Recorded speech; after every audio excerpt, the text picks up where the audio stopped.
الحمدللہ رب العالمین والصلاة والسلام علی سید الانبیاء والمرسلین اللہم صلی علی سیدنا و مولانا محمد وعلی آلہ واصحابہ وبارک وسلم وصلی علیہ۔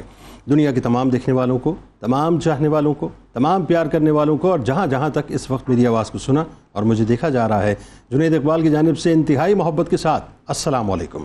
ایک بار پھر ناظرین، آپ کو پر نور صبح نور کے ساتھ میں دل کی گہرائیوں سے خوش آمدید کہتا ہوں، اور آئیے بلا توقف چلیں گے حضرت ابو انیس محمد برکت علیہ الرحمہ کی تعریف اسماء النبی کریم صلی اللہ علیہ وآلہ وسلم سے رسول اللہ صلی اللہ علیہ وآلہ وسلم کا ایک اسم مبارک پڑھنے اور سننے کی سعادت حاصل کرتے ہیں۔ سیدنا المصلح صلی اللہ علیہ وآلہ وسلم، ہمارے سردار اصلاح فرمانے والے، درود و سلام بھیجے اللہ آپ صلی اللہ علیہ وآلہ وسلم پر، آپ صلی اللہ علیہ وآلہ وسلم کے آل پاک پر، اور صحابہ کرام رضوان اللہ تعالیٰ علیہم اجمعین پر۔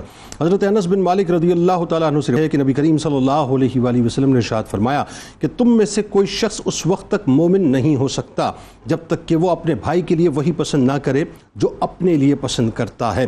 آج کا پروگرام ناظرین یوں سمجھ لیجئے کہ دل کے بہت قریب اور دل کو چھو لینے والا پروگرام اس اعتبار سے ہوگا کہ آج مواخات مدینہ اور امت مسلمہ کی جو موجودہ صورتحال ہے اس پر انشاءاللہ بات کریں گے۔ ایک بات تو طے ناظرین، اور مجھے یہ ببانگ دول بات کہنے دیجئے کہ مجھے اس بات پر فخر ہے الحمدللہ کہ میں ان کا امتی ہوں جو اس کائنات کے سب سے عظیم ترین اور سب سے زیادہ ویژنری لیڈر ہیں۔ مجھے اس بات پر ناز ہے کہ میں ان کا امتی ہوں جنہوں نے عصبی و نسلی و قبائلی تعصبات کو زمین بوس کر کے پہلی اسلامی ریاست یعنی مدینہ منورہ کی بنیاد رکھتے ہوئے اس کو ہر سطح پر مضبوط و مستحکم کرنے، مسلمانوں کے معاشرتی، سماجی اور تعلیمی مسائل حل کرنے، ہر طبقے کو ایک سطح پر کھڑا کرنے، مدینہ پاک کو عسکری طور پر مضبوط کرنے اور مدینہ پاک کی معیشت کو یہودیوں کے پنجوں سے مکمل طور پر آزاد کرانے کے لیے باقاعدہ منصوبہ بندی کے تحت ترجیحات یعنی پرائرٹیز کا تعین بھی کیا، اور حصول مقاصد یعنی گولز کی اچیومنٹس کے لیے جہاں کئی ایک اور اقدامات کیے، وہاں مواخات مدینہ جیسا ایک ایسا انقلابی قدم اٹھایا کہ جس نے سب کچھ بدل کر رکھ دیا۔ ناظرین کرام، یہ دوسری مواخات تھی جو ہجرت کے 5 ماہ کے بعد انصار و مہاجرین کے درمیان ہوئی، یعنی پہلی مواخات مدینہ پاک کی سرزمین پر ہو چکی تھی۔ مہاجرین اپنا سب کچھ قربان کر کر مدینہ پاک کی طرف ہجرت کر چکے تھے۔ ان کی آباد کاری ایک بہت بڑا مسئلہ تھی۔ رسول اللہ صلی اللہ علیہ وآلہ وسلم کو ان میں موجود آزاد کردہ غلاموں کو تعلیم و تربیت دینے کی بھی بہت زیادہ فکر لاحق تھی، اور یہ سرکار علیہ السلام کا بڑا کمال ویژن تھا۔ ناظرین، آپ چاہتے تھے کہ یہ لوگ احساس کمتری کے جال سے نکل آئیں اور فطرت نے انہیں جو صلاحیتیں عطا کی ہیں انہیں اجاگر کیا جائے تاکہ یہ لوگ بھی اس قابل ہو جائیں کہ وہ معاشرے کا فعال کردار بن سکیں۔ جو قائدانہ صلاحیت رکھنے والے لوگ تھے وہ آزاد ہو کر اپنی قائدانہ صلاحیتوں کو انجام دے سکیں۔ وہاں انصار میں مہاجرین کے ذریعے 13 برس پر محیط علمی خزانہ بھی ناظرین منتقل ہونا تھا۔ مہاجرین و انصار کے درمیان تہذیب و تمدن کی جو تفریق تھی اس کو بھی ختم کرنا تھا، یعنی اسلامی ریاست کے دفاع کے لیے جہاں رسول اللہ صلی اللہ علیہ وآلہ وسلم نے بہت سے اقدامات اٹھائے، ان میں سے ایک اہم ترین قدم امت مسلمہ کی وحدت اور اس کی یکجہتی تھا کہ رنگ، نسل، قبیلہ، زبان، تہذیب و تمدن سب کے سب پیچھے رہ گئے۔ صاحب سرور دو جہاں صلی اللہ علیہ وآلہ وسلم نے لا الہ الا اللہ کی لڑی میں سب کو پرو کر اسلام کو اور اسلام ہی کی وجہ سے وطن کو سب سے پہلے آگے رکھا کہ ریاستیں ایک دوسرے کا ہاتھ تھامیں اور ایک دوسرے کے معاون و مددگار بننے اور ایک دوسرے کے کاندھے سے کاندھا ملا کر کھڑے ہونے کے لیے مکمل طور پہ تیار ہو جائیں۔ یعنی اس کائنات کے سب سے عظیم ترین لیڈر نے، یعنی ایک ویژنری لیڈر نے 2 تہذیبوں کو گریٹر کاز کے لیے یعنی ایک کلمے کی لڑی کے اندر مکمل طور پہ پیرو دیا، اور وہ ایک دوسرے کے حامی و ناصر بھی بن گئے اور ایک دوسرے کے ہم پلہ بھی بن گئے اور ایک دوسرے کے مددگار بھی بن گئے اور ایک دوسرے پر اپنے جان، مال، عزت، آبرو سب کچھ لٹانے کو بھی تیار ہو گئے اور اس کی محافظت کرنے والے بھی بن گئے۔ یعنی جو دور تھے وہ انتہائی قریب آ گئے، جو اجنبی تھے وہ بھائی بن گئے، جو ایک دوسرے کو جانتے نہیں تھے وہ ایک دوسرے کے لیے اگلے ہی لمحے جان نثار کرنے کو تیار ہو گئے۔ امام الانبیاء صلی اللہ علیہ وآلہ وسلم کا مواخات کا عملی قدم ناظرین اس قدر شاندار اور کامیاب رہا کہ انصار و مہاجرین اس قدر قریب آ گئے کہ آپس کے جو تعلقات ان کے تھے ناظرین وہ باہمی اخوت کے اندر تبدیل ہو گئے، اور محبت اور تعاون کے ذریعے سے ایک نئی تہذیب نے، ایک ایک نئے تمدن نے جنم لیا.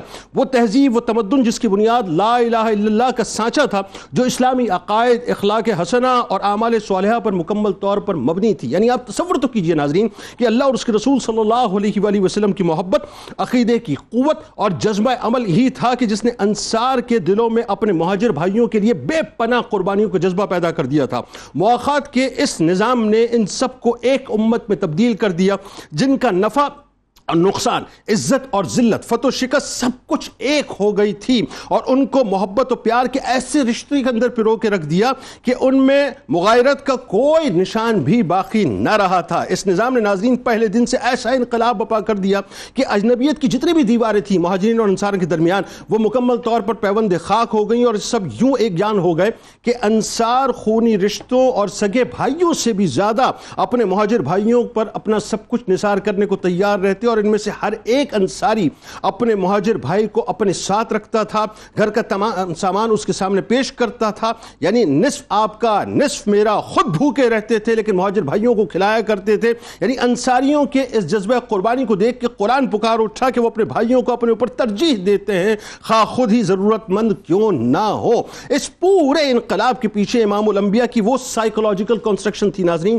کہ انہوں نے مسلمانوں کو اس باہمی تعلق کو کہیں بھائی کہہ کر پکارا تو کہیں جسم واحد قرار دیا، تو کہیں مضبوط دیوار کی مانند بتلایا کہ جس کی ایک اینٹ دوسری اینٹ کے ساتھ جڑی ہوتی ہے. بدقسمتی ہے صاحب کہ یہودیوں کو وہاں سے مدینہ پاک سے نکال پھینکا تھا ہم نے.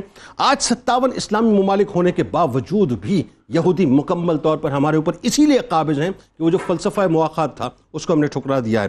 آغاز کرتے ہیں صاحب. ہمارے ساتھ جو شخصیات موجود ہیں یقیناً کسی طرح متعدد. پہلی شخصیت ممتاز عالم دین محترم جناب مفتی محمد اسحاق مدنی صاحب تشریف فرما ہیں. دوسری شخصیت ممتاز عالم دین جناب مفتی محمد شاہد مدنی صاحب تشریف فرما ہیں. اور تیسری شخصیت ممتاز عالم دین جناب علامہ محمد طاہر مدنی صاحب تشریف فرما ہیں. تینوں احباب کو السلام علیکم، خوش آمدید. اور آغاز کرتے ہیں صاحب. سب سے پہلے ظاہر ہے موضوع اتنا زبردست، اتنا کمال اور اتنا بر وقت اور اتنا بر موقع ہے. لوگوں کو ذرا یہ بتائیے، رسول اللہ صلی اللہ علیہ وآلہ وسلم سے ظاہر ہے ان سے بڑھ کے کون، ان کی خاک تک بھی کوئی نہیں پہنچ سکتا. جو ویژن آپ کا تھا ہجرت مدینہ کے بعد، سرور دو جہاں صلی اللہ علیہ وآلہ وسلم نے ظاہر ہے جن کاموں کو ترجیح بنیاد پہ ادا کیا، ان میں ایک بہت بڑا کام مواخات مدینہ، اور ظاہر ہے اس مواخات کا اپنا ایک پس منظر ہے، قرآن و حدیث اس کو بیان کرتا ہے. آغاز وہاں سے کیجیے. بسم اللہ الرحمن الرحیم. بہت شکریہ. دیکھیے نبی مکرم علیہ الصلوۃ والسلام جب مکہ مکرمہ سے مدینہ منورہ تشریف لائے تو چند چیزیں آپ کے پیش نظر تھیں. ان میں ایک تو یہ تھا کہ مکہ مکرمہ میں جن حالات میں مسلمانوں نے زندگی گزاری ہے، یعنی انہیں تکالیف ہیں، پریشانیاں ہیں اور کفار کے ظلم و ستم بھی ان کے ساتھ ہیں، تو سب سے پہلے نبی مکرم علیہ الصلوۃ والسلام یہ چاہتے تھے کہ مدینہ منورہ میں ہمیں امن اور سکون میسر آ جائے، تاکہ ہم اللہ تبارک و تعالیٰ کی عبادت کر سکیں اور اللہ کے دین کو پھیلا سکیں. درست. تو پہلا کام تو نبی مکرم علیہ الصلوۃ والسلام نے یہ کیا کہ اطراف کے جو قبائل تھے ان سے معاہدے وغیرہ فرمائے. اب جب یہ باہر کا امن کا معاملہ ہو گیا تو اب ظاہر ہے کہ جو مسلمان ہجرت کر کے مکہ مکرمہ سے دیگر جگہوں سے مدینہ منورہ پہنچے ہیں، اور انصار کے ساتھ آپ کا یہ معاہدہ تھا، یہ معاملہ تھا کہ جتنے لوگ آئیں گے وہ انہیں فیسیلیٹیٹ کریں گے، ان کے لیے سہولتوں کا سامان کریں گے. اور انصار نے حضور سے وعدہ لیا تھا کہ حضور آپ تشریف تو لے آئیں گے لیکن پھر ایسا نہ ہو کہ جب اسلام ترقی کر جائے تو آپ ہمیں چھوڑ کے چلے جائیں. تو حضور نے فرمایا تھا جس گھاٹی میں انصار ہوں گے میں اس گھاٹی میں موجود ہوں گا، جہاں انصار ہوں گے وہاں میں موجود ہوں گا. تو حضور نے وعدے کو اس طرح نبھایا کہ حضور جب مکے سے مدینے تشریف لائے تو آج بھی حضور مدینے ہی میں تشریف فرمائے، تو حضور نے اپنے اس وعدے کو بھی پورا فرمایا. تیسرا معاملہ یہ تھا، اہم ترین بات جو تھی کہ لوگ جو باہر سے آ رہے ہیں ان کے لیے کھانے پینے کا انتظام، ان کے لیے رہائش کا انتظام، ان کے لیے آگے زندگی گزارنے کا سلسلہ کس طریقے سے ممکن ہو سکے گا. تو اب ظاہر ہے کہ یا تو ریاست اس بوجھ کو اٹھائے اس سارے معاملے کو کہ نبی مکرم علیہ الصلوۃ والسلام فرمائے کہ میں اس سارے معاملے کو دیکھوں گا، یا پھر یہ ہے کہ ایک امیر اور ایک غریب، ایک مالدار اور ایک نادار، ان کو آپس میں ملا دیا جائے تاکہ ایک فرد دوسرے فرد کا بوجھ اٹھائے. اگرچہ یہ بھی ریاست کی ذمہ داری ہے کہ اس طرح کے وسائل اور معاملات کو پیدا کرے کہ لوگ ایک دوسرے شخص کے ساتھ اگر تعاون کرتے تو اس تعاون کو اپنے پر بوجھ تصور نہ کریں، بلکہ ان کے لیے یہ ہو کہ یہ فرد اگر ہمارے ساتھ شامل ہو رہا ہے تو ہمارے کھانے میں، پینے میں، رہنے میں، سہنے میں کسی قسم کی تکلیف نہیں ہوگی، بلکہ ایک دوسرے کی معاونت کے ساتھ یہ معاملات آسان ہو جائیں گے. تو اسی کو مواخات مدینہ کا نام دیا جاتا ہے. ویسے مواخات کا اصل معنی تو بھائی چارہ ہے، ایک دوسرے کے ساتھ جو ہے وہ محبت سے پیش آنا ہے، اس طریقے سے درس مساوات ہے، برابری کا درس وغیرہ ہے. اور ان مواخات مدینہ کی تعریف اگر ہمیں دیکھتے ہیں تو دو افراد کے درمیان ایسی مواخات اور ایسا بھائی چارہ قائم کرنا کہ وہ آپس میں امن و امان کے ساتھ اپنی زندگی کو گزار سکے. اور ابھی تک ریاست مدینہ جو ہے وہ ترتیب نہیں پائی ہے. یہ تو آغاز ہے نا, بالکل ریاست مدینہ کی. اور ریاست مدینہ کی بنیاد اس لیے رکھی گئی کہ سب سے پہلے امن و امان اگر ہوگا اور لوگ امن و امان کے ساتھ زندگی گزار سکیں گے اور اپنے اپنے مذہب کے مطابق عبادت کر سکیں گے, اور اس کے بعد دوسرا معاملہ اب خاص مسلمانوں کے اسپیسیفک ہو جاتا ہے کہ ان کے لیے تو سارا معاملہ ہو گیا, دیگر لوگوں کے لیے وہ قبائل آپ کو پریشان نہ کریں, آپ انہیں تنگ نہ کریں گے. اب آپ یہ دیکھیے کہ مسلمان آ گئے ہیں آپس میں, تو ان کے لیے طعام و قیام کا یعنی روٹی کپڑا مکان کا سلسلہ کس طریقے سے ممکن ہو سکے گا. تو نبی مکرم علیہ الصلوۃ والسلام نے اس کو ترجیحی بنیادوں پر رکھا, اور روایت میں اس بات کو بیان کیا کہ سیرت نگاروں نے کہ 5 ماہ یا 8 ماہ یعنی ابتداءً جو لوگ ہجرت کرتے رہے آتے رہے, نبی مکرم علیہ الصلوۃ والسلام پھر ان کے لیے مواخات کا سلسلہ قائم فرماتے رہے اور یہ سلسلہ پھر آگے بڑھا. اچھا اس میں علامہ صاحب ایک پہلو اور یہ کہ سرکار علیہ السلام کا یہ بھی ویژن دیکھیں آپ کہ آپ کو اس بات کا انتہائی احساس تھا کہ جو مہاجرین نے اپنا سب کچھ چھوڑ کے, ظاہر وہاں تو جائیدادیں چھوڑ دی تھی, سب پہ قبضہ ہو چکا تھا نا, وہ سب کچھ چھوڑ کے آ رہے ہیں, ان کے لیے بھی آپ کو اسی طرح سے احساس تھا. جی بالکل, یہ بالکل ظاہر ہے کہ ایک بندہ اپنا مکان چھوڑ کر آ رہا ہے تو اس کے لیے مکان کی ضرورت ہے یہاں پہ, ایک بندہ اپنا کاروبار چھوڑ کے اس کے لیے کاروبار کی ضرورت ہے. اچھا قرآن پاک نے پھر خاص ایمان والوں کا ذکر فرمایا کہ جو ابھی آپ نے اپنے سرنامہ کلام میں ذکر فرمایا وَيُؤْثِرُونَ عَلَىٰ أَنفُسِهِمْ, اپنی جان کو دوسروں پر ترجیح دیتے ہیں. اگرچہ اس آیت کا پس منظر کچھ اور ہے, جو ایک واقعہ ہے پورے کا پورا کہ مہمان آیا اور اس کو کھانا وغیرہ کھلایا, خود بھوکے رہے, لیکن اگر ہم اس کو وسیع تناظر میں دیکھیں تو وہاں پر جو مہاجرین و انصار کا آپس میں معاملہ نظر آتا ہے, تو انصار کا یہ معاملہ ہمیں بلند نظر آتا ہے کہ انہوں نے اپنی ذات کو نیچے رکھا اور مہاجرین کو ترجیح دی اپنے کام میں شامل کرنے کے بعد. دوسرا دیکھیے قرآن نے واضح طور پہ کہا انما المؤمنون اخوہ, مسلمان آپس میں بھائی بھائی ہے. اور پھر حدیث مبارکہ اس کی تشریح بیان کرتی ہے کہ مسلمان وہ ہے کہ جو اپنے لیے پسند کرے, اپنے مسلمان بھائی کے لیے پسند کرے. یہ کیسے ہو سکتا ہے کہ ایک مسلمان اپنا پیٹ بھرے اور اس کا پڑوسی بھوکا رہ رہا ہو؟ یہ کیسے ہو سکتا ہے کہ ایک مسلمان اچھا لباس پہنے اور دوسرے جو وہ لباس کے لیے جو پریشان ہو رہا ہو؟ یہ کیسے ہو سکتا ہے کہ ایک مسلمان اپنی زندگی سکون سے اور عیش و عشرت کے ساتھ آرام سے گزار رہا ہو اور دوسرا تنگی اور پریشانی کے ساتھ گزار رہا ہو؟ یہ کیسے ہو سکتا ہے کہ ایک مسلمان کس کے سامنے ہاتھ پھیلائے ہوا ہو اور دوسرا مسلمان اس کو دینے کے لیے جو ہے وہ ناراض ہو, میں نہیں دوں گا اس کو کچھ بھی؟ تو یہ جو ساری چیزیں ہیں نا, یہ ریاست مدینہ کے مخالفت میں ہمیں نظر آتی ہیں. ریاست مدینہ یہ ہے کہ ایک امیر ایک غریب کا بوجھ اٹھا لے, ایک امیر ایک نادار کا بوجھ اٹھا لے تاکہ معاملات آسان رہے. اور یہ دیکھیے کہ جس میں واحد اسی لیے کہا نا کہ کسی عضو میں اگر تکلیف ہو تو پورا جسم اس تکلیف کو محسوس کرے. بالکل, وہ حدیث مبارکہ بھی اور دوسری حدیث مبارکہ جو ابھی آپ نے ذکر کی تھی کہ ایک مومن دوسرے کے لیے ایک مثل عمارت ہے, اور عمارت جو ہے وہ ایک اینٹ سے نہیں بن جاتی, ایک کالم سے ایک پلر سے نہیں بن جاتی, بلکہ حدیث میں یہ بیان فرما دیے گا کہ جس طریقے سے ایک اینٹ دوسری اینٹ کو مضبوط کرتی ہے تب کہیں جا کر وہ عمارت جو ہے پختہ ہوتی ہے. تو ایک فرد اسلام نہیں ہے, اسلام تو تمام مسلمانوں کا نام ہے اور تمام لوگوں کا نام ہے. اسی طریقے سے آپ یہ دیکھیے کہ نبی مکرم علیہ الصلوۃ والسلام کا یہ فرمان بھی ہمارے پیش نظر رہے کہ مسلمان وہ ہے کہ جو اپنے لیے پسند کرے دوسرے مسلمان کے لیے. اس طریقے سے دوسری بات المسلم من سلم المسلمون من لسانه ویدی, کہ مسلمان وہ ہے کہ جس کے ہاتھ اور زبان سے دوسرے محفوظ رہے. بالکل آج ضرورت اس بات کی ہے کہ ہم ریاست مدینہ کے ان معاملات کو اٹھائیں اور دیکھیں کہ ہم یہ نعرہ تو لگا رہے ہیں کہ ریاست مدینہ بنے, ہم یہ چاہتے ہیں کہ مسلمان امن و سکون کے ساتھ زندگی گزارے, لیکن کیا میری زبان سے میرے ہاتھ سے میرا مسلمان بھائی محفوظ ہے, میرا پڑوسی محفوظ ہے؟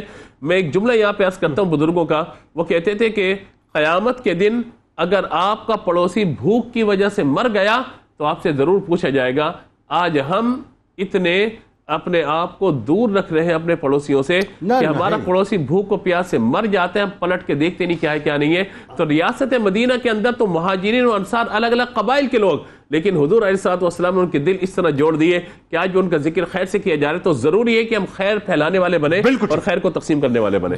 یہ جو ابتدائی گفتگو آپ کی یہ اتنی دل سوز ہے صاحب کہ آپ یقین مانیے ان پہلو کی طرف جب ہم آ کے بات کرتے ہیں تو دل پسیج جاتا ہے کہ ہم تو ان باتوں سے, ان پریچنگ سے, ان ٹیچنگ سے بہت کوسوں دور ہے. مجھے نہیں پتا کتنا دور ہے, لیکن اتنا دور ہے صاحب کہ دور دور تک ہمیں جو ہے وہ یہ باتیں اب صرف باتیں ہی رہ جاتی ہیں, نظر نہیں آتی.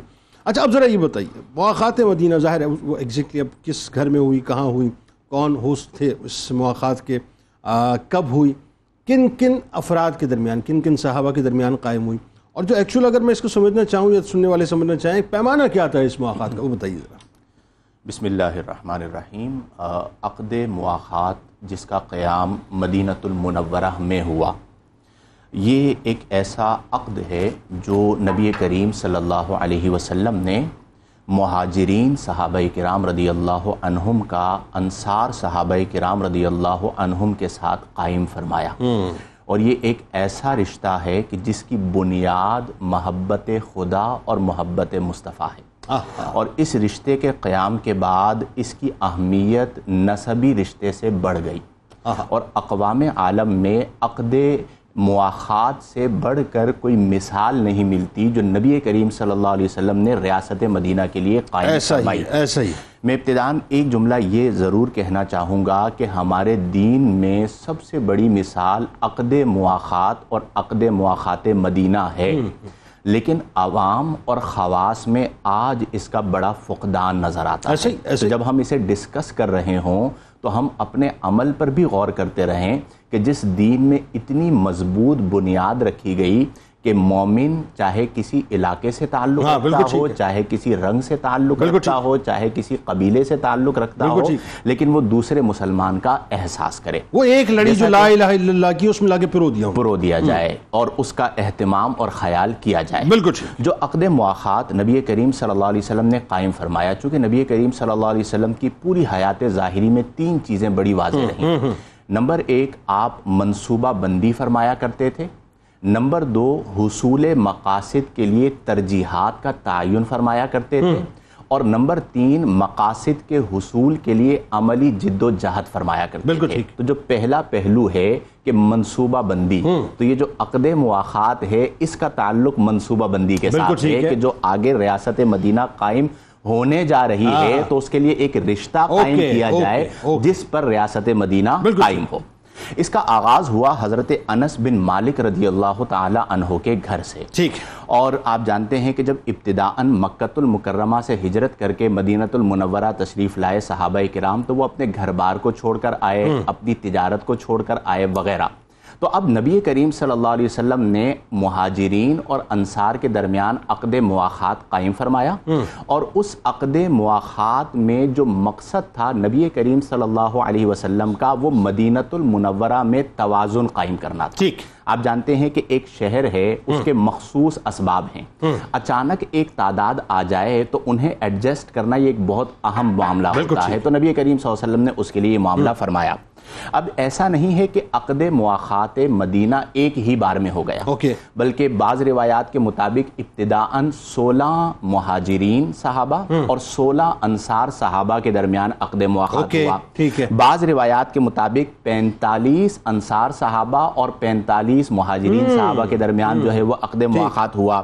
اور بعض ہمارے اکابر نے اپنی کتابوں میں 65 کے قریب ناموں کو جمع کیا ہے کہ 65 یہ انصار تھے اور 65 یہ مہاجرین تھے. اچھا، پھر اس کے بعد ایسا بھی ہوا کہ ایک عقد مواخات ہو گیا، لیکن ہجرت کا سلسلہ جاری تھا تو کچھ لوگ بعد میں آئے. تو وہ جو بعد میں آئے تو نبی کریم صلی اللہ علیہ وسلم نے ان کا بھی عقد مواخات، یہ تسلسل جو ہے وہ جاری رہا.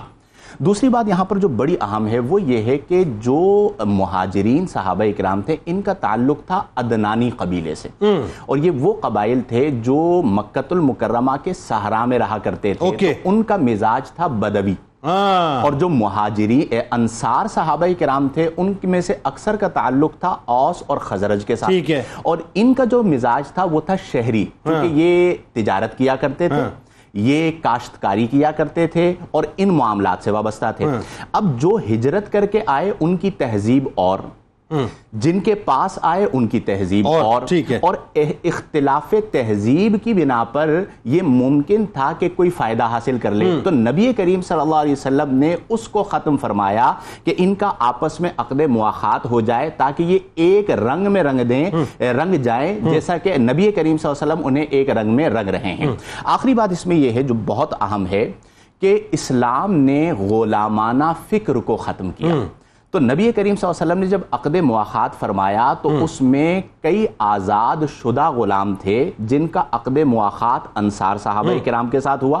اور بعض مثالیں تو ایسی ملتی ہیں کہ آزاد شدہ غلام ہیں اور انصار میں عام انصاری نہیں ہیں بلکہ وہ انصار ہیں کہ جو قائدانہ صلاحیتوں کے مالک ہیں، تو ان کے ساتھ عقد مواخات کیا گیا تاکہ وہ جو ایک غلامانہ فکر جو ہے وہ پائی جا رہی ہے تو اس کو ختم کیا جائے۔ مثال کے طور پر جن صحابہ کرام رضی اللہ تعالی عنہم کا یعنی غلام سے آزاد ہوئے اور پھر ان کا انصار صحابہ سے عقد مواخات ہوا، ان میں حضرت بلال بن رباح رضی اللہ عنہ کو نبی کریم صلی اللہ علیہ وسلم نے حضرت سیدنا عبیدہ بن الحارث کا بھائی بنایا۔ اب جو حضرت سیدنا عبیدہ بن الحارث ہیں وہ قائدانہ صلاحیت کے مالک تھے، اور رسول کریم صلی اللہ علیہ وسلم کے رشتے کے چچا، اور ان کے ساتھ جب عقد مواخات ہوا تو وہ جو غلامانہ فکر تھی وہ ختم ہوئی اور اس سے انہوں نے سیکھا۔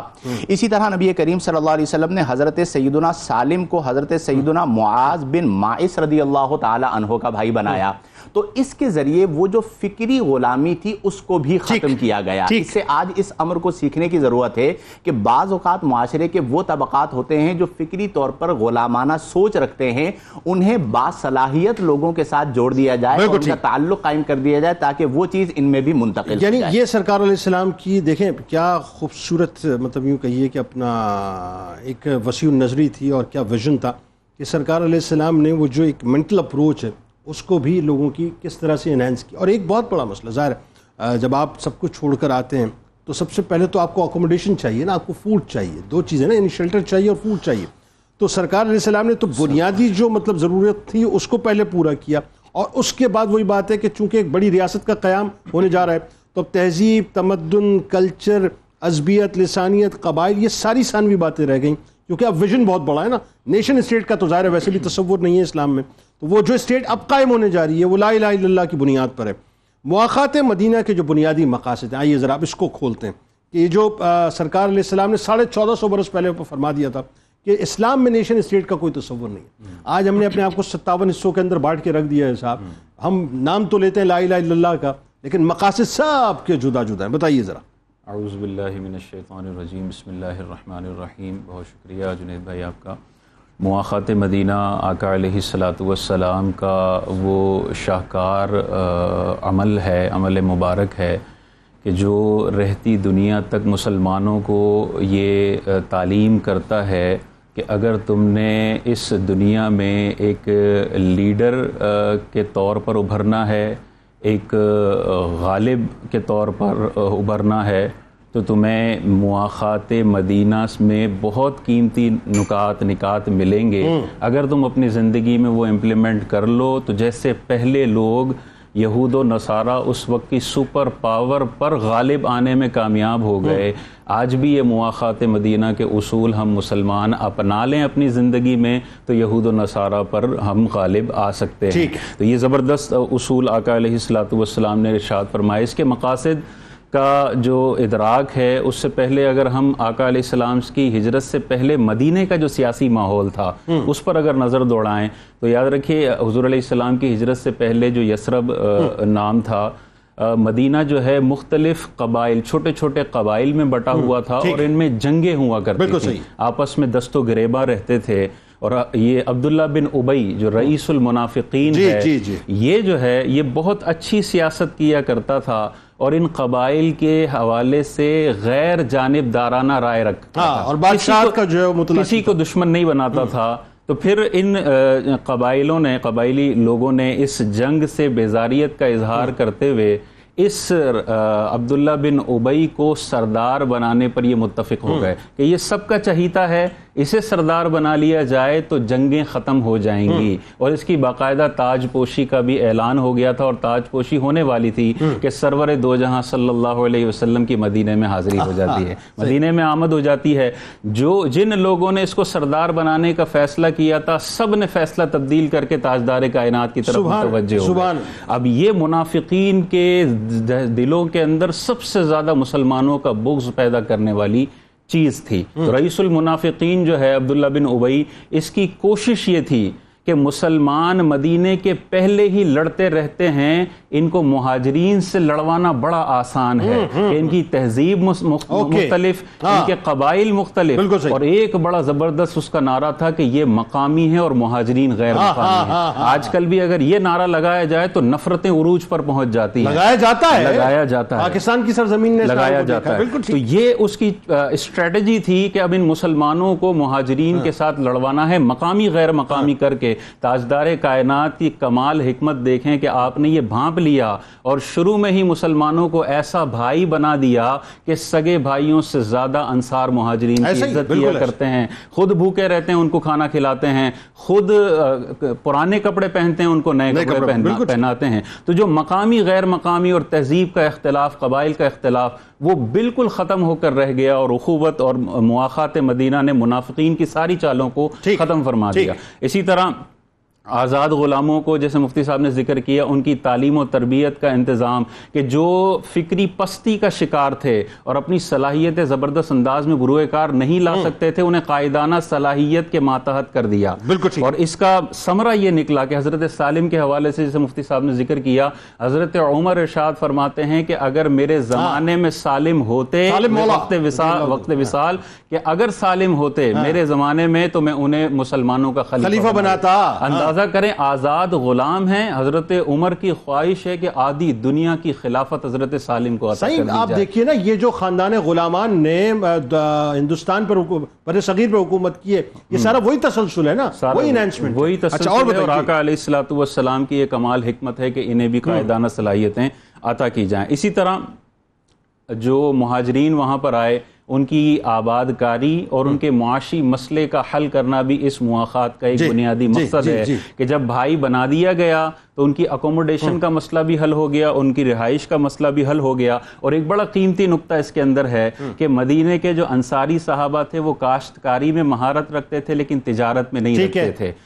اسی کا فائدہ اٹھا کے یہودی اپنی تجارتی اسٹریٹجی کا استعمال کر کے انصاری صحابہ کا معاشی استحصال کرتے تھے، سستے داموں ان سے چیزیں لے کر مہنگے داموں فروخت کیا کرتے تھے۔ آقا علیہ السلام نے ایسا زبردست کمبینیشن بنایا کہ مہاجرین تجارت میں مہارت رکھنے والے اور انصاری کھیتی باڑی میں مہارت رکھنے والے، ان دونوں کا کمبینیشن بنایا کہ یہ اچھے داموں میں فروخت کریں تاکہ انصاری صحابہ کے پاس فائنانس آئے، اور تجارت بہترین انداز سے یہ مہاجرین کریں تاکہ معیشت اور بازاروں پہ کنٹرول مہاجرین کا ہو جائے۔ یعنی یہودیوں کو اس اعتبار سے جو آپ نے آؤٹ کر دیا، اور آؤٹ کس طرح سے کیا کہ یہودیوں کی جو بازاروں پر ایک تسلط تھا، ایک کنٹرول تھا، وہ یاد رکھیے غیر انسانی کنٹرول تھا۔ وہ سود کا بازار گرم کیے ہوئے تھے، وہ ذخیرہ اندوزی کا بازار گرم کیے ہوئے تھے، وہ اپنے علاقوں کے باہر جا کر سستے داموں چیزیں خرید کر ایک مونوپولسٹک انوائرمنٹ کریٹ کیے ہوئے تھے۔ اس سارے ظالمانہ نظام کو ختم کیا اور مہاجرین صحابہ نے زبردست انداز میں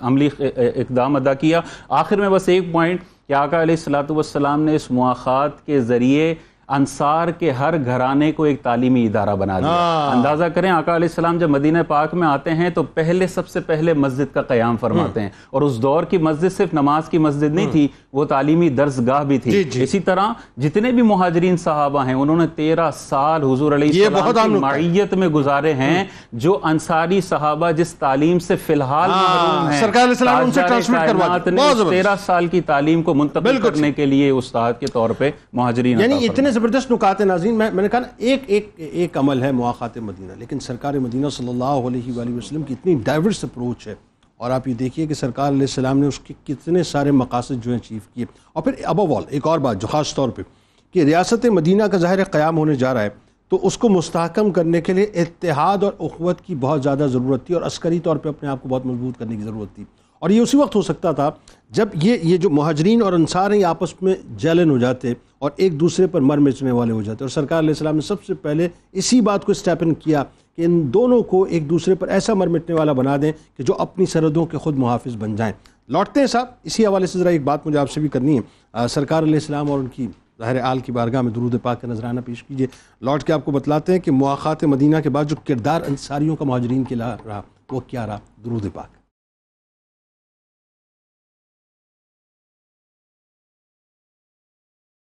جناب ایک بار پھر میں آپ کو خوش آمدید کہتا ہوں۔ مواخات مدینہ پہ بات ہو رہی ہے، اور ظاہر آج امت مسلمہ کی حالت زار بھی ہمارے سامنے ہے۔ ناظرین کرام، رسول کریم صلی اللہ علیہ وآلہ وسلم نے جس انداز سے مہاجرین اور انصار کے درمیان مواخات کروائی، آپ ایک بات دیکھیے کہ سرکار مدینہ صلی اللہ علیہ وآلہ وسلم نے ایک مواخات کے ذریعے سے رہتی دنیا تک مسلمانوں کے لیے پیغام دے دیا کہ خواہ تمہارا تعلق کسی بھی قبیلے سے ہو، تمہارا تعلق کسی بھی برادری سے ہو، تمہارا تعلق کسی بھی کمیونٹی سے ہو، تم کوئی بھی زبان بولتے ہو، تمہاری نسل کوئی بھی ہو، تمہارا رنگ چاہے گورا ہو چاہے کالا ہو، تم کسی بھی خطے سے تعلق رکھتے ہو، یہ تمام باتیں تمہارے تعارف کے لیے تو ہو سکتی ہیں، یعنی ثانوی ہیں، لیکن اصل تعارف تمہارا کیا ہے؟ اصل تعارف لا الہ الا اللہ محمد رسول اللہ صلی اللہ علیہ وآلہ وسلم ہے۔ یہ جو تعارف ہے نا ناظرین، اس سے اونچا، اس سے عظیم تعارف کوئی ہو ہی نہیں سکتا۔ اور سرکار مدینہ صلی اللہ علیہ وآلہ وسلم نے اس تعارف کے ذریعے سے آپ یہ دیکھیے کہ اتنی خوبصورت لڑی کے اندر پرو دیا انصار و مہاجرین کو کہ پھر وہ دشمنی بھی کرتے تھے تو اللہ اور اس کے رسول صلی اللہ علیہ وآلہ وسلم کے لیے کرتے تھے، اور دوستی بھی کرتے تھے تو اللہ اور اس کے رسول صلی اللہ علیہ وآلہ وسلم کے لیے کرتے تھے۔ وہ جیتے بھی تھے تو اللہ اور اس کے رسول صلی اللہ علیہ وآلہ وسلم کے لیے، اور مرتے بھی تھے تو اللہ اور اس کے رسول صلی اللہ علیہ وآلہ وسلم کے لیے۔ اور سرکار علیہ السلام کے ویژن پر قربان جائیں کہ اس وقت اوس و خزرج پہ جس انداز سے یہودی ڈومینیٹ کرتے تھے اور اس پوری معیشت کے اوپر جو مدینہ پاک کی معیشت تھی اس پہ ڈومینیٹ کرتے تھے، آپ نے ان کو نکال کے باہر کر دیا۔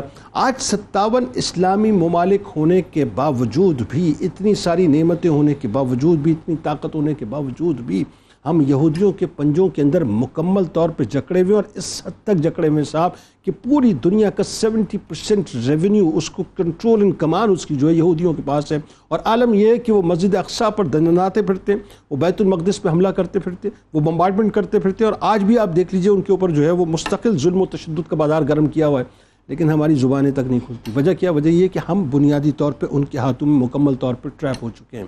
ہاتھوں سے نکلنے کا صرف ایک ہی راستہ ہے کہ مواخات مدینہ کی طرف ہمیں جانا پڑے گا، تب جا کے ہمیں سمجھ میں آئے گا کہ ہماری یکجہتی، ہمارا اتحاد، ہماری اخوت جو ہے ان کے لیے پھر کیا کر سکتی ہے۔ علامہ صاحب ذرا یہ بتائیے کہ یہ جو مواخات مدینہ کے بعد خاص طور پہ انصاریوں کا مہاجرین کے لیے کردار تھا، وہ صاحب بڑا دیدنی تھا، میں چاہتا ہوں اس پہ ذرا بات کیجیے۔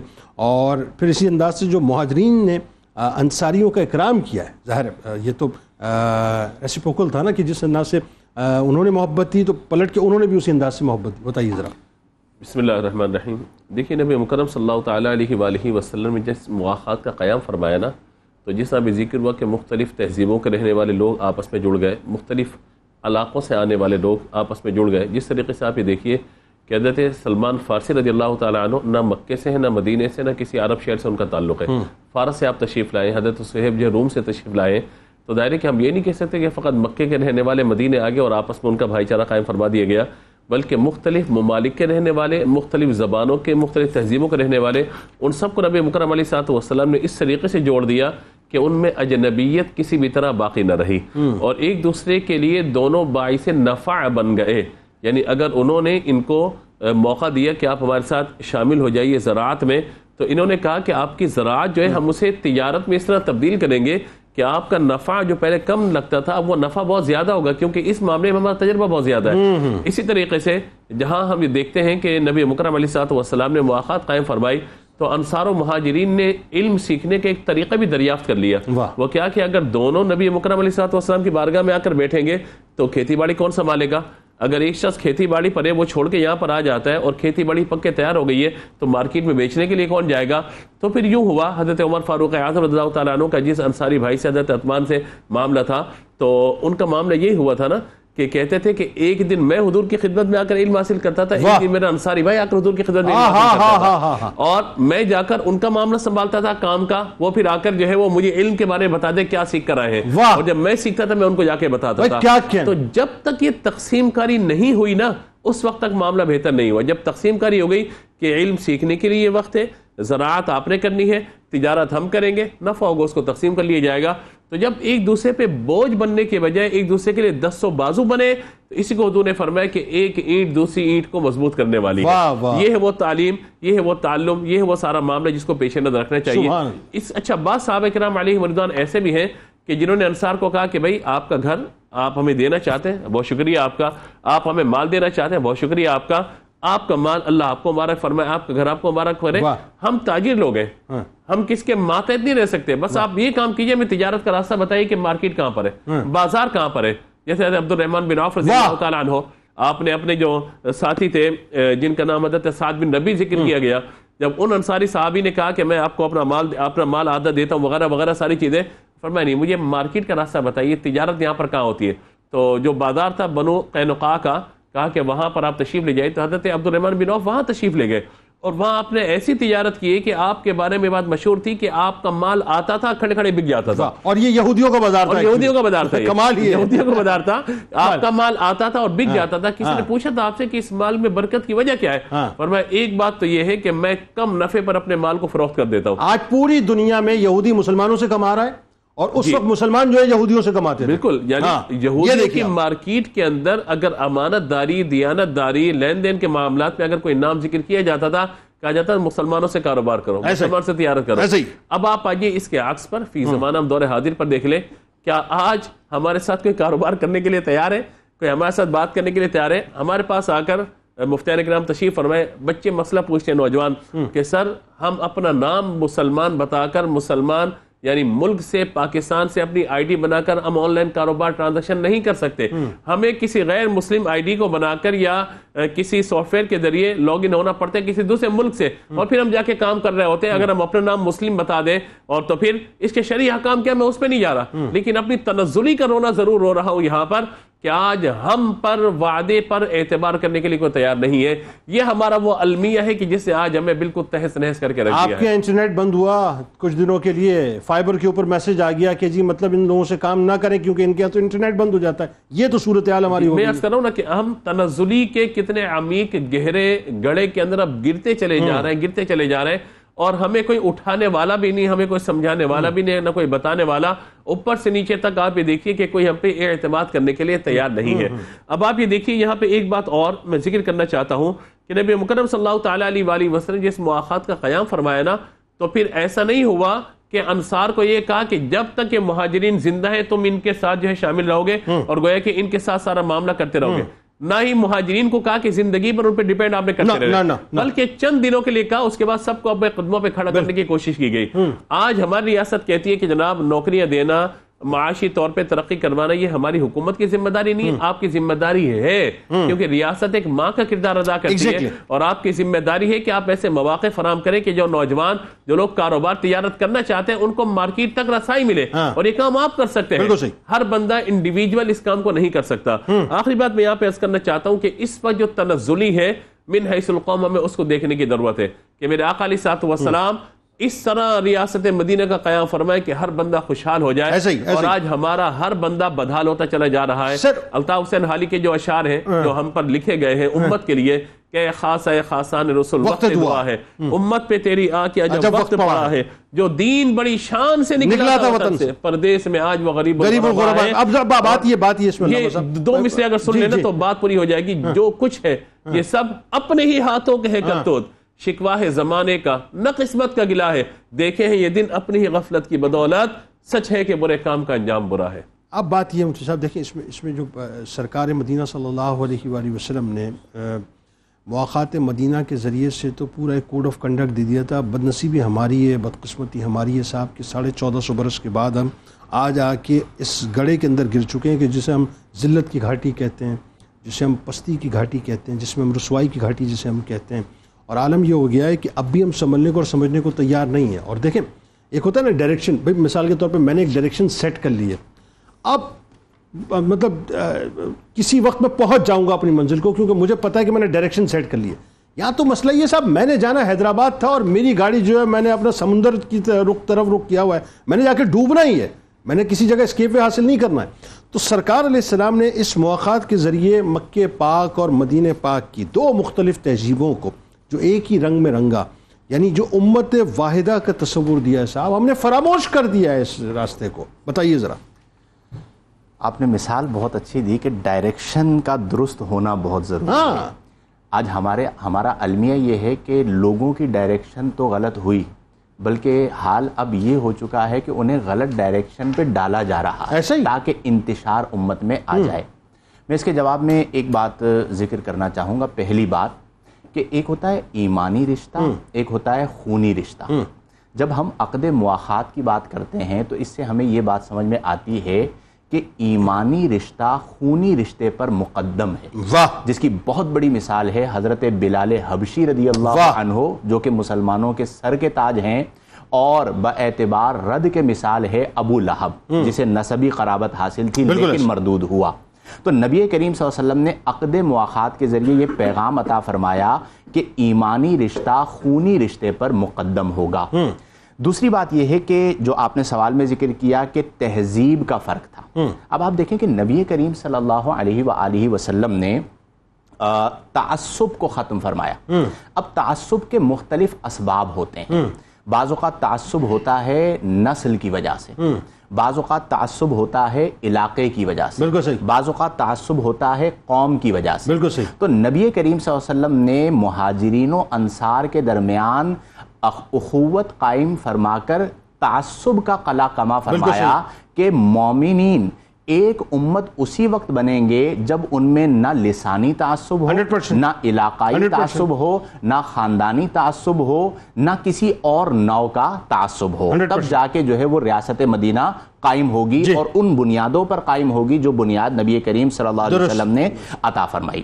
اس کے ساتھ ایک اور بات کہ دیکھیں مہاجرین اور انصار کے درمیان عقد مواخات ہوا, اور مہاجرین کے لیے انصار صحابہ کرام نے اپنے دلوں کو وسیع کر دیا, ایسے ہی, اور اتنا وسیع کر دیا کہ اپنا نصف اثاثہ انصار نے مہاجرین کی خدمت میں پیش کر دیا. ایسے ہی. آج ہم عقد مواخات کی بات کر رہے ہیں. میں, آپ اور سب ناظرین اس پر غور کریں کہ ہمارے دل اپنے مسلمانوں کے لیے کتنے وسیع ہیں.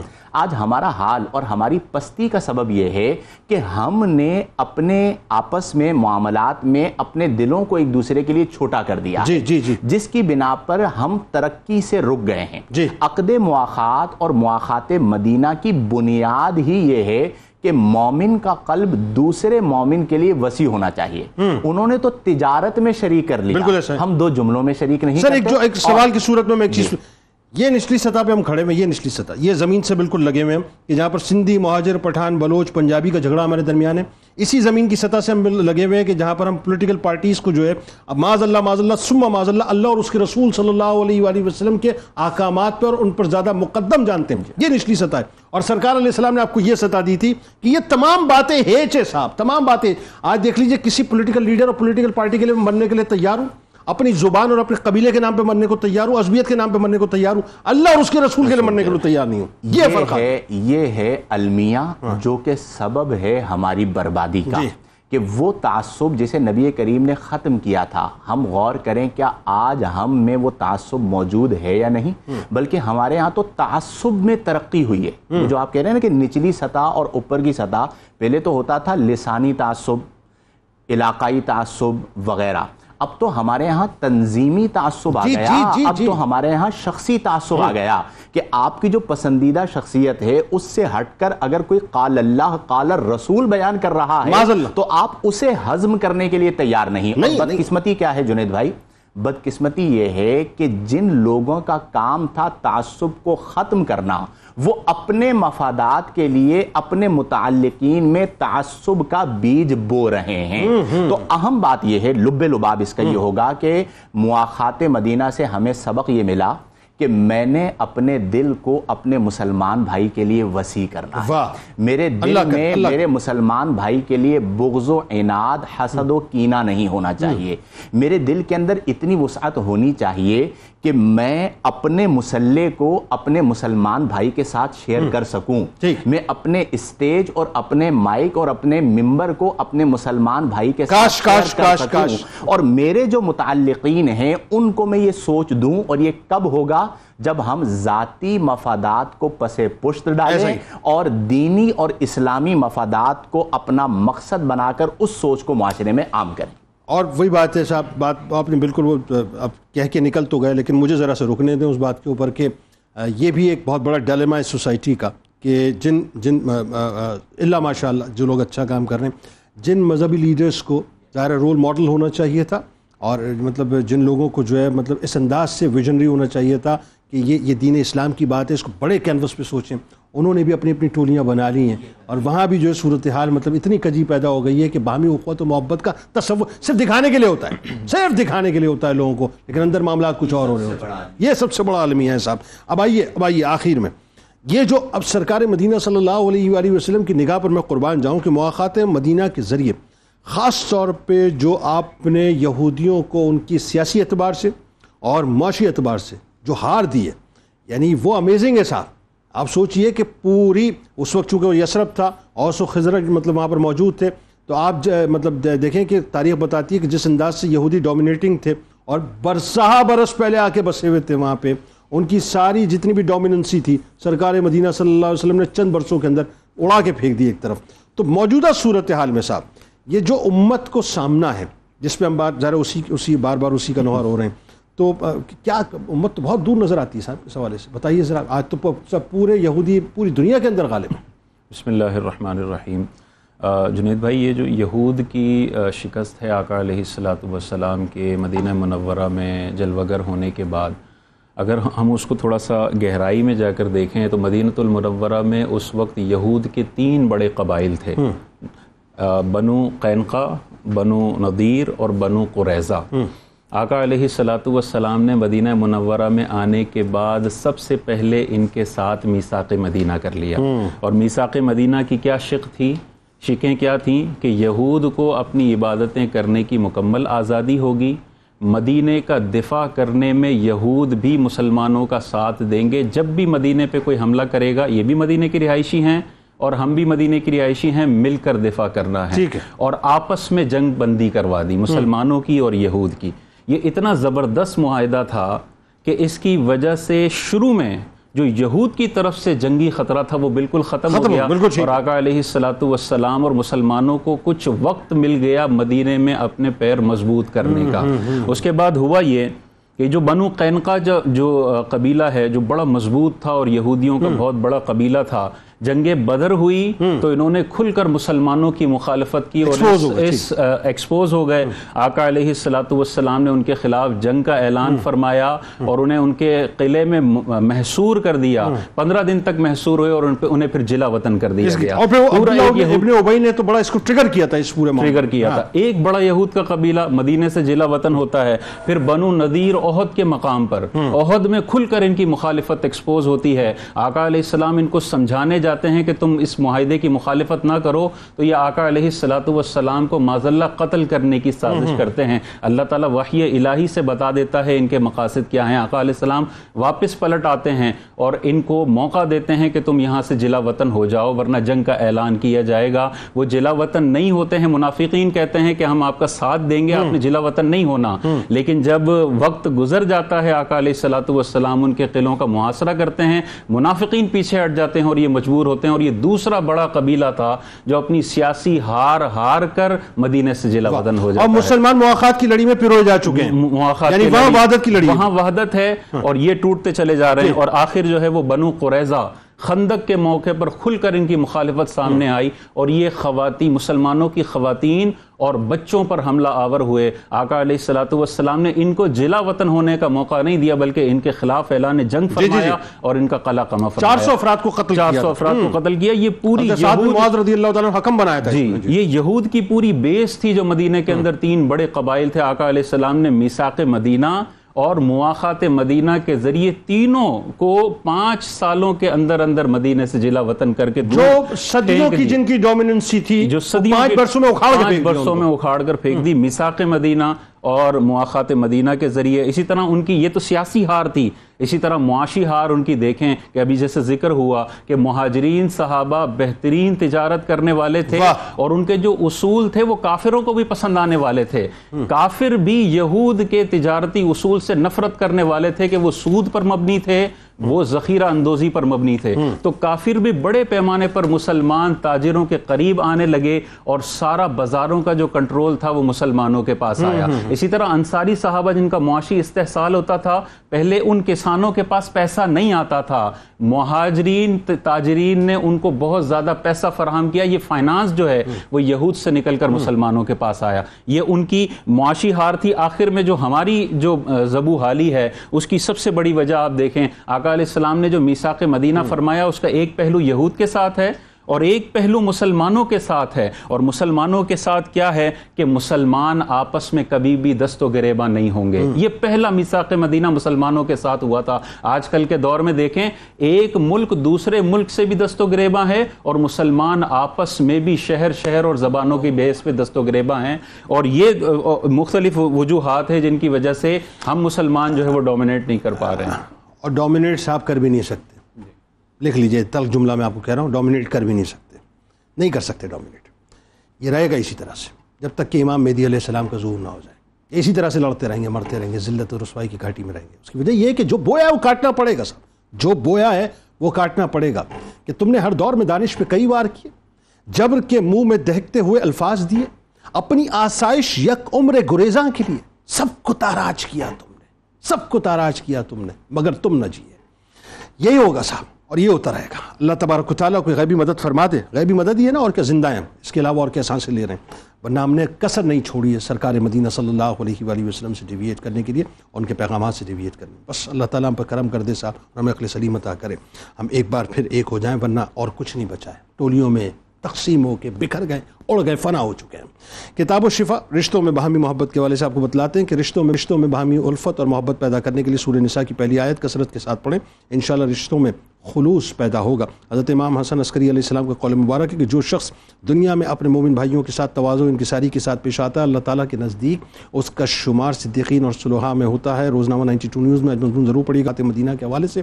ٹویٹر پہ میں فالو کر لیجیے، فیس بک پیج کو لائک کیجیے، یوٹیوب چینل کو سبسکرائب کر کے بیل آئیکن کو ضرور کلک کیجیے گا. آپ وہاں موجود، ہم یہاں موجود، مل کے نعرہ لگائیں گے، لیکن اس سے پہلے ذرا اپنی روح سے تجدید عہد وفا. لا یؤمن احدکم حتی اکون احب الیہ من والدہ وولدہ والناس اجمعین. اللہ تعالیٰ آپ کا، ہمارا، ہم سب کا، پاکستان کے لیے خاص طور پہ دعا کیجیے گا، چپے چپے کے لیے اور ایک ایک محافظ کے لیے دعا کیجیے گا. اللہ تعالیٰ ہمارے وطن پہ اپنا کرم فرما دے، اور امت مسلمہ کے لیے خاص طور پہ دعا کیجیے گا. اللہ تعالیٰ اپنا فضل و کرم فرمائے. آئیے نعرہ لگائیں گے. پاکستان کا مطلب کیا؟ لا الہ الا اللہ محمد رسول اللہ صلی اللہ علیہ وآلہ وسلم.